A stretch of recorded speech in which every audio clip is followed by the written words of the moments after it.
जब एक तरफ उत्तर भारत में खिजरी, तुगलक, सैयद, लोधी एवं मुगल राजवंश ने अपना अधिकार जमाना प्रारंभ किया और अपने शासन व्यवस्था को सुचारू रूप से संगठित किया, इस वक्त तक दक्षिण भारत इनके पहुंच से लगभग बाहर था। इसके कई कारण थे, जिनमें प्रमुख कारण था इनका दूर स्थित होना।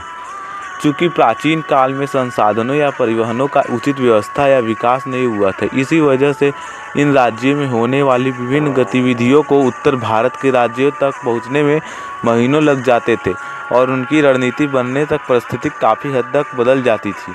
हालांकि कुछ राजाओं ने तो अपनी पूरी कोशिश की थी कि वह सफल नहीं हुए। चूँकि इन राज्यों में उत्तर भारत जैसे आक्रमण नहीं हुए, या यूँ कहे कि वैसा अतिक्रमण नहीं हुआ जिनके लिए उत्तर भारत को जाना जाता है। इस वजह से ये राज्य अपनी वास्तविकता समृद्धि को बनाए रखने में काफ़ी हद तक सफल भी रहे। वैसे भी दक्षिण भारत के राज्यों में मनमुटाव नहीं था, यदि था भी तो उत्तर भारत के राजाओं की तरह नहीं था कि वह जाकर अपने दुश्मनों के साथ जाकर मिल जाए। इस वजह से जब भी इनके ऊपर बाहरी आक्रमण हुआ, तब भी ये सभी राजा एकजुट हुए और अपनी रक्षा की।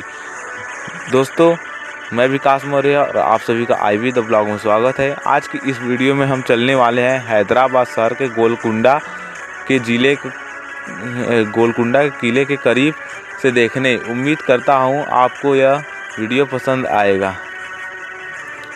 गोलकुंडा किला तेलंगाना के राज्य की राजधानी हैदराबाद में स्थित है। यह किला लगभग 5 किलोमीटर के बड़े क्षेत्र में स्थित है। गोलकुंडा का यह क्षेत्र विभिन्न अमूल्य रत्नों के लिए प्रसिद्ध था, जैसे कोहिनूर हीरा, ब्लू होप, रेजेंट इत्यादि। इस किले के अंदर राजा का निवास स्थल, कब्रगाह और अन्य इमारतें सम्मिलित थी। सुरक्षा की दृष्टि से यह किला एक पहाड़ी की चोटी पर बनाया गया था, जिसे हम ग्रेनाइट की पहाड़ी के नाम से जानते हैं। यदि आपको कभी तेलंगाना जाना पड़े तो आप तेलंगाना की राजधानी हैदराबाद जरूर जाएं, और तो और चार मीनार, गोलकुंड के साथ साथ हैदराबादी बिरयानी भी जरूर चखें।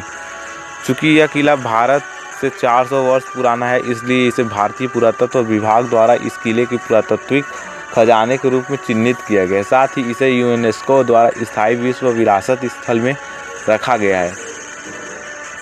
गोलकुंडा किले का जो है, प्राचीन काल में गोलकुंडा के किले का मंकाल के नाम से जाना जाता था। इसकी स्थापना वारंगल के राजा ने वर्ष 1143 में करवाया था।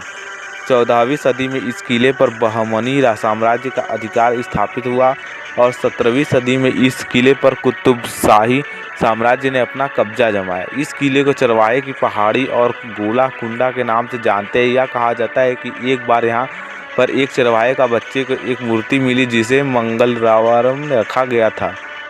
कातकिया राजा ने वहाँ पर एक मिट्टी का किला का निर्माण करवाया था। आगे चलकर यह किला बहमनी साम्राज्य के अधीन आ गया और फिर कुतुब शाही परिवार ने इस पर अपनी राजधानी के रूप में चिन्हित किया।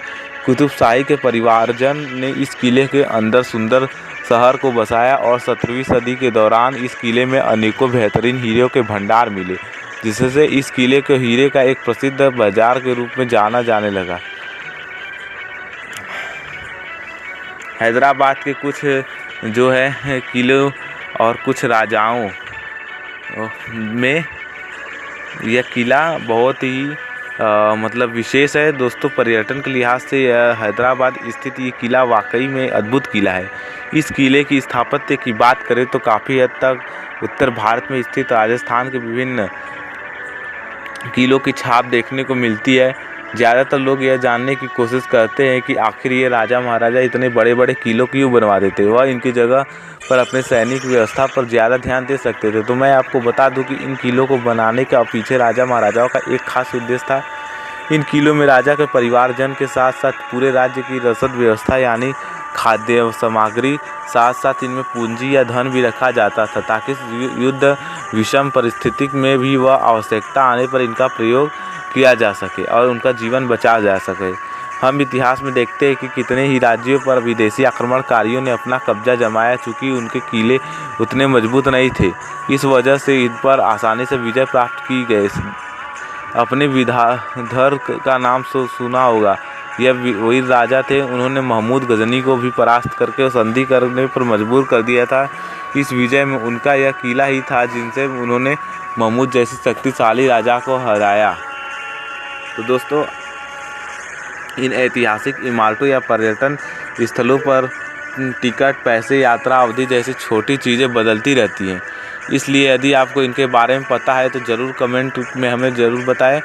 और अगर आपको ये वीडियो पसंद आया होगा तो IB द ब्लॉग को सब्सक्राइब करें और वीडियो को लाइक करें। धन्यवाद।